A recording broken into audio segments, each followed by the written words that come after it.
अभी इससे पूर्व, इस वीडियो से पूर्व हमने चंडिका दल कहा था। यद्यपि अब जो कहने जा रहे हैं लगभग दोनों समानांतर ही हैं, लेकिन दोनों के प्रभाव में अंतर है। चंडिका हृदय ये है बहुत ही अद्भुत प्रत्यक्ष फल देने वाला और सभी मनोकामनाओं को पूर्ण करने वाला। संसार में हम 6 प्रकार से पीड़ा पाते हैं: मारण, मोहन, उच्चाटन, वशीकरण, विद्वेषण और स्तंभन।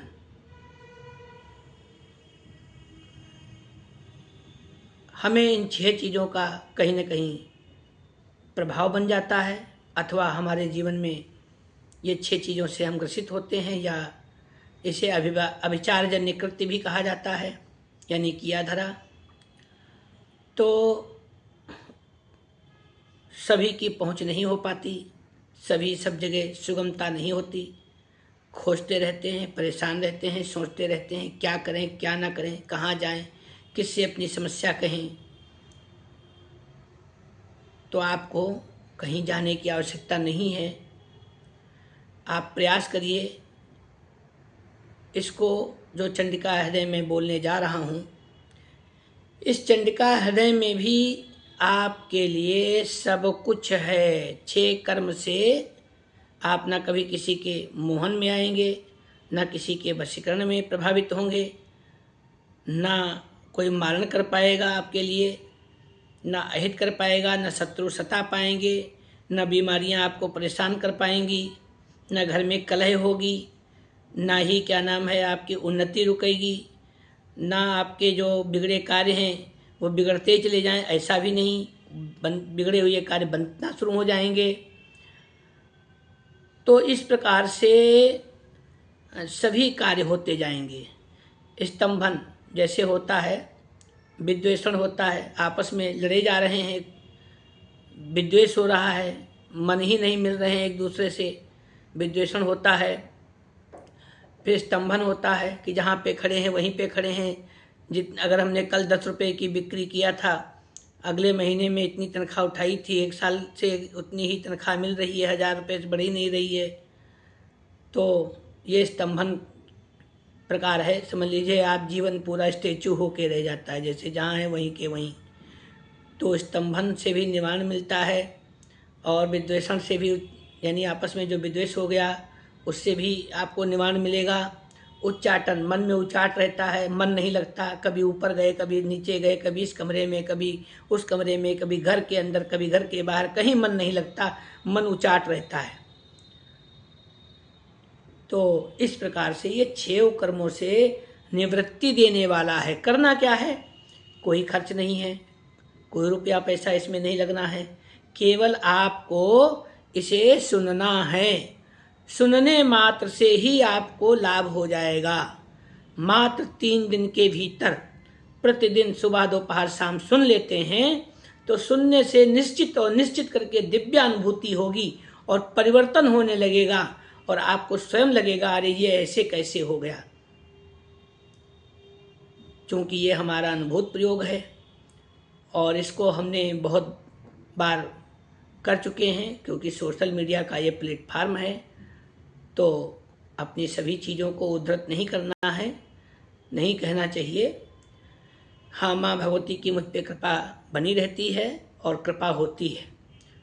तो इन्हीं शब्दों के साथ मैं ये चंडिका हृदय कहने जा रहा हूँ। आप भी लाभ उठाएं, प्रतिदिन केवल सुने। 3 दिन तक सुनने पर आपको दिव्यानुभूति होने लगेगी।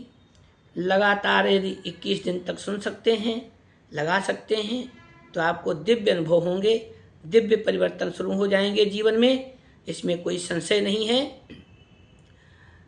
तो आपको करना क्या है? सुनने से पहले हाथ में थोड़ा सा जल लेकर के और विनियोग डाल देना है। इसका विनियोग होता है चंडिका हृदय में। दाहिने हाथ में जल लेके पृथ्वी पे गिरा दें, उसके बाद में सुनना शुरू करें। पूजा के स्थान पे आप कोई ध्वनि प्रसारक यंत्र से कनेक्ट कर दीजिए इसको, जिससे कि सभी को आवाज़ सुनाई पड़े और इसको नित्य प्रति सुने। निश्चित करके आपको लाभ मिलेगा। ओम अस्य श्री चंडिका हृदय माला मंत्र से त्रिगुणात्मक ऋषि ही विराट छंद श्री महाचंडी देवता ऐं बीजं ह्रीं शक्ति क्लीं कीलकम ममाभीष्ट सिद्ध्यर्थे पाठे विनियोग। अब आपको जल गिरा देना है विनियोग के साथ। अब पुनः आरंभ करते हैं मंत्र को। ब्रह्मोवाच अथादासं प्रवक्ष्यामि विस्तरेण यथा तथं चंडिका हृदयं गुह्यं शृणुष्वेकाग्रमानसः। ओम हां हीं हूं ऐं स्त्रीं श्रीं। ओम नमो भगवति जय जय ज्वाला मालिनी चामुंडे चंडिके त्रिदश मणिमुकुट कोटि निघ्रष्ट चरणारविंदे गायत्री सावित्री सरस्वती महासंधे महाबाण कथाभरणे भैरव रूप धानी प्रकट संदष्टोग्र बदने घोरे घोरासने नयन ज्वज्वाल ज्वाल सहस परिवृते महाट्टहास धवली कृत दिगंबरे दिगंतरे दिवाकर सहस परिवृते सर्वकाम रूप धारिणी महामणि द्योतित शशि प्रभा भाषित सकल दिगंतरे सर्वायुध परिपूर्णे कपाल हस्ते गजगामिन्योत्तरिण्ये भूत बेताल परिवृते प्रकंपित चराचरे मधुकैटभ महिषासुर धूम्र लोचन चंड मुंड रक्त बीज निशुंभ शुंभादि दैत्य निष्कंटके काल रात्रि महामाये शिवे नित्ये त्रिभुवन धराधरे वामे ज्येष्ठे वरदे रौद्री अंबिके काली कल विकर्णी बल प्रमथिनी सर्वभूत दमनी मन्नोन्मय्य धारिणी ब्राह्मी माहेश्वरी कौमारी वैष्णवी बाराही नासिंध्राणी चामुंडे माहेंद्री शिवदूती महाकाली महालक्ष्मी महासरस्वती च त्रिस्थिते नाद मध्यस्थिते महोग्र विशोरक फणाफड़े मुकुट रत्न ज्वालावली महा हिहार भूषित पाद बाहु कंठोत्तमांगे माला कुले नवरत्न निधि कोशे शब्द स्पर्श रूप रस गंधा आकाश वाक पाणि पाद पायुपस्थ स्रोत चक्षुर जिह्वा ग्रहण मध्य स्थिते चक्षुष्मती महाविशोपभिघ्ने महाज्वाला नले महाभैरव स्तुते सर्वसिद्धिप्रदे निर्मले निष्कले नाभ्याधारादि संस्थिते परम ज्योति स्वरूपे सोम सूर्याग्निमंडल परिवृते ऊर्ध्व विशुद्धांतक प्रभे विनिर्गत ब्रह्म विष्णु रुद्र दैवते परे अपरे प्रभाभाषित चराचरे पंचविंशति तत्वावबोधिनी महाशून्यागमे पतिबंधु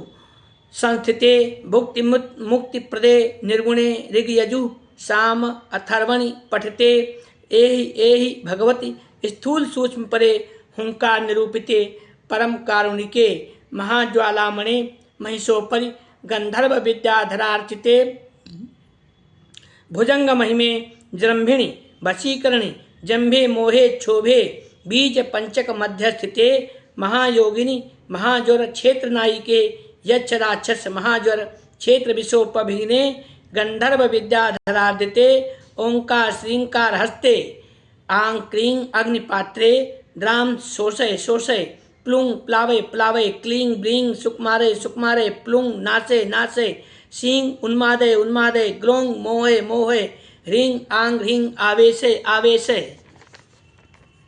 श्रीं प्रवेशे प्रवेशे सर्वम आकर्षय आकर्षय स्त्रीम आकर्षय आकर्षय हुं हुं फट अतीतानागत वर्तमानान् दिशम विदिशम ऐं ह्रीं श्रीं श्रावय श्रावय सर्वम प्रवेशे प्रवेशे त्रैलोक्यम वशवर्ति ऐंकार वशी कुरुष ऐं ह्रीं स्त्रीं द्रावय द्रावय सर्वम प्रवेशे प्रवेशे ऐंकार चित्तां वशं कुरु ऐं ह्रीं श्रीं हां हीं हूं हैं हों हा ह्रीं श्रीं स्त्रां स्त्रीं स्त्रूं स्त्रैं स्त्रौं स्त्रा मम सर्वकार्याणि साधय साधय हुं फट स्वाहा। 21 वारं तु परदेवं चपेत्वा राजद्वारे श्मशाने च विदेशे शत्रुमंडले। अगर 21 दिन तक अगर इसका पाठ किया जाए तो निश्चित करके राजद्वार सरकारी कामों से जाना उनमें सफलता मिलती है। शमशान आदि कार्यों विदेशे और विदेश आदि में और शत्रुओं के ऊपर इन सब पे विजय मिलती है। भूताग्नि रण मध्य च सर्व कार्याणि साधयेत् चंडिका हृदयं गुह्यं त्रिसिद्धिं कीर्तयेत् द्विजः सर्व काम प्रदाम नृणाम भुक्ति मुक्तिम च विन्दति। यह रुद्रयामल का चंडिका हृदय है, रुद्रयामल नामक ग्रंथ से। तो इसको सुनने मात्र से ही आपके सभी कष्टों का निवारण हो जाता है। फिर भी हमारा प्रथम परामर्श यही रहेगा सभी को कि इसको सुने तो अवश्य, लेकिन स्वयं से करने से वर्जित रहें, क्योंकि ये गुरुगम्य भी है। गुरुगम्य जब गुरु की दीक्षा हो और गुरु का आदेश हो तभी इसको करना चाहिए। तो किसी ब्राह्मण आचार्य से कराना ज़्यादा श्रेष्ठ रहेगा। ब्राह्मण हो, आचार्य हो, दीक्षा युक्त हो तो सर्वश्रेष्ठ है। कामना प्रत्यय भेद से जैसी आपकी मनोकामना हो उसके अनुसार इसका संकल्प पूर्वक पाठ कराने से बहुत ही लाभ मिलता है, दिव्य लाभ मिलता है। सभी मनोकामनाएं पूर्ण होती हैं, सभी जगह पे विजय मिलती है, सभी कार्यों में सिद्धि मिलती है, इसमें कोई भी संशय नहीं है। और इसको आप सब करके देख सकते हैं। ये भी 3 दिन के भीतर आपको चमत्कार दिखलाना शुरू कर देगा। जय जय श्री सीताराम, जय माँ भगवती, जय माँ पराम्बा।